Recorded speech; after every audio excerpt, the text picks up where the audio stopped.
Good morning, Sully. Thanks for having me. Appreciate the welcome back on to 97.3 Airwaves. And no problem, man. Everyone's doing well. Do you miss the 6:30 wake-up call on Saturday mornings?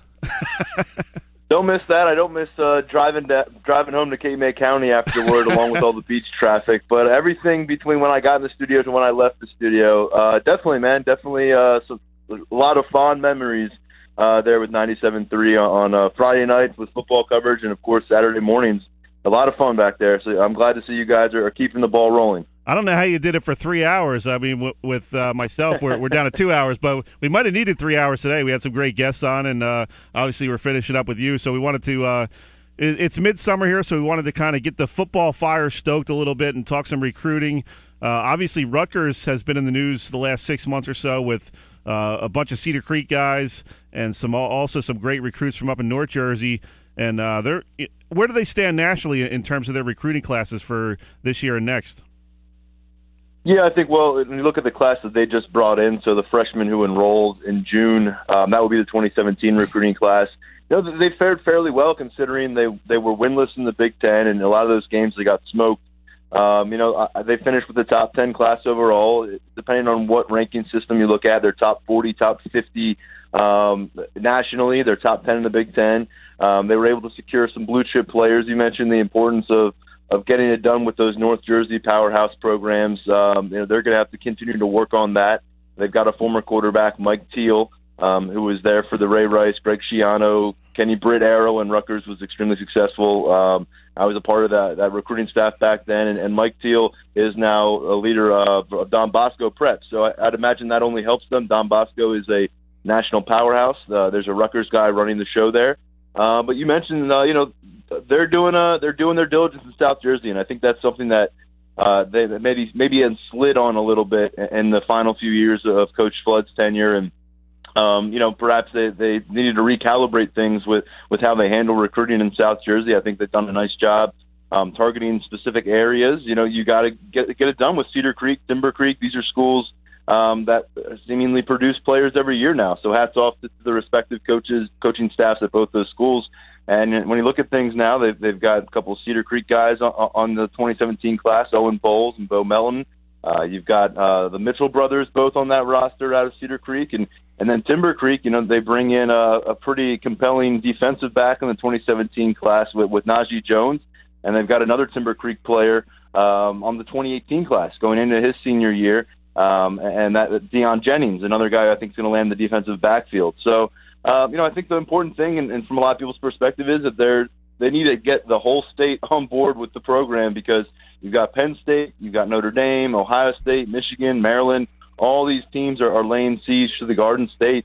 And, if Rutgers really wants to get rolling and climb that ladder in the Big Ten, it's got to start at home, and then you can start to really work some pipelines elsewhere. But they've done a nice job in 2018 there again, probably on the fringe of a top 10 class in the Big Ten. So there's 14 teams. Again, after a winless season in the conference, that's not too shabby. And they have a top 50 class right now again, but we're still about 6 months away from National Signing Day.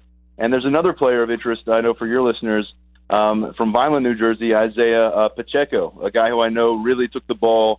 Definitely, yeah. Heck of an athlete. We had him on here a few weeks ago talking about his high school baseball. He hadn't played baseball in about 3-4 years, and just shows up and hits 500.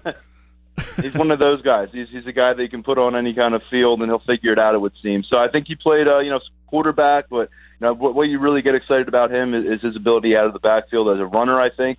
So I think, that they're probably looking at, get a guy like Bo Melton, get a guy like him in the backfield together, and spread them out in the slot, figure out where their roles are. You need talent, and they're finding it in South Jersey, and he's a guy that I know baseball now on his agenda, but just this past fall, I think he carried the ball more than 100 times in the playoffs for Vineland, and it really just put up some ridiculous numbers last year. So yeah, definitely looking forward to seeing what he has coming up, because he had a big year last year. I think 120 carries, and I think he has 100 carries during each of his first 3 years while doubling as a quarterback. So very compelling talent out of Vineland. Now, Tyler, I know in the Chris Ash era, their whole theme was, hey, let's put a fence around New Jersey and keep these guys home. How successful have they been in that so far? Yeah, Fence the Garden has been the mantra, you could certainly say. So far it's a start. It's a start. It hasn't been certainly has not been a fence, and if there is a fence, there's been a lot of access to the Garden for other teams that have snuck on through that fence. But that should be the mantra, as I mentioned. But you look at just for example this 2018 recruiting cycle that we're well into now, and that is really the focus of a lot of recruiting coverage at this point. They've got one of the top 25 players in the state, and that's not going to cut it. That is Pacheco, the running back from Vineland. He's I think number 24 on that list, maybe if you look at the composite rankings. But when you go through it, you see a lot of you see NC State getting a couple kids from a few kids from New Jersey. Penn State right now has the number one player, in my opinion, in New Jersey. I think he's the best wide receiver in the country, and he lives about half hour away from campus, if that. That's Justin Shorter, wide receiver from Monmouth Junction, New Jersey. He goes to South Brunswick High School, and like I said, I think he's the best wide receiver in the entire country. And when I got down to it, he committed to Penn State before his junior year. He remains committed. I saw him on campus in Happy Valley last weekend. You scroll on down the list, and I don't see a lot of opportunities for Rutgers to keep some of these bigger talents at home, the guys who are uncommitted. Maybe they make a play for a kid like Tyler Friday at a Don Bosco Prep. I mentioned there's now a major Rutgers affiliation on that staff, but he's got Big Ten teams from all over calling his name. But they're missing on the elite players in the state in this cycle so far. It was big for them to get Bo Melton last year, Micah Clark, a pretty big-time offensive lineman out of St. John Vianney. They also signed a quarterback I'm pretty high on, Jonathan Lewis from another parochial school up north.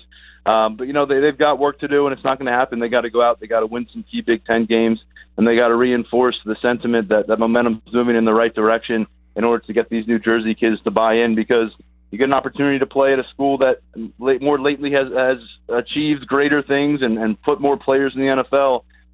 It's a what have you done for me lately deal, and we're moving a little bit beyond the point where high school kids can finally recall when Rutgers was going to a bowl every year and putting 3-4 guys in the NFL every cycle. These kids are now starting to see Rutgers in a different light, and that's not good. So you need to again reassert yourself, and fencing the garden, as they say, is where it needs to start. You're never going to have a complete shutdown of your borders, but you got to come away with 2-3 blue chip guys a year in each class, and that could be a struggle to do here in 2018. It's going to be a lot about what happens on the field this season.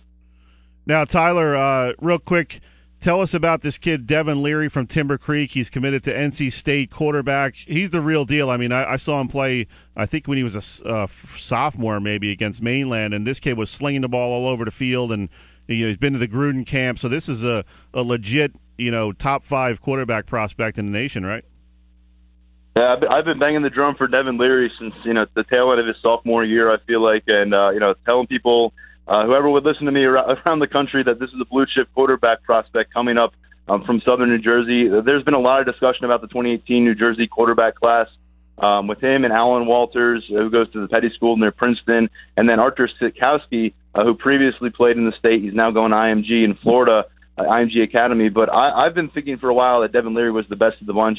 He went out to the Elite 11 finals this year. He got invited among 25 quarterbacks out there. He had the number 1 pro day score out of all of them. And these guys get put through the ringer by a lot of former college football players, guys like Trent Dilfer leading the coaching staff. And he went through the opening out in Nike's World Headquarters earlier this month. Again, really put on a nice display, was key to his 7-on-7 team success for much of that tournament when he got his reps. And it was really just a big experience for Devin. I think he's going to come away a better leader, a more intelligent thrower, and NC State is getting a heck of a player. I think he's a guy who can come in, challenge immediately for the job, and it's an offensive scheme that fits him well. He's happy with it. He's been down there at least 3 times now. I'm sure other teams will continue to push out of the Power 5 conferences, but looks like he's headed to the Wolfpack, and if that's the case, the future is very bright for this kid, and I can't wait to see what he does as a senior, because as a junior, he was practically an extension of the coaching staff at Timber Creek as an offensive coordinator on the field almost, and he set records, South Jersey records all over the place. There's already a banner with his name on it in that Timber Creek gym, and that's pretty special for a kid who still has 1 more year to go. Awesome. Great stuff, as always, Tyler. Hate to cut you short. We're going to have to catch up with you later in the summer and get some more updates. Hey, I'm always free, man, and looking forward to a training camp underway in less than 2 weeks, and there's always football to talk about. I hope everyone's getting stoked for the season. We are, man. Appreciate it, Tyler. Have a great weekend. You as well. Thanks, everyone. Take care. That was Tyler DOnohue, Big Ten recruiting analyst, so we appreciate him taking a few minutes.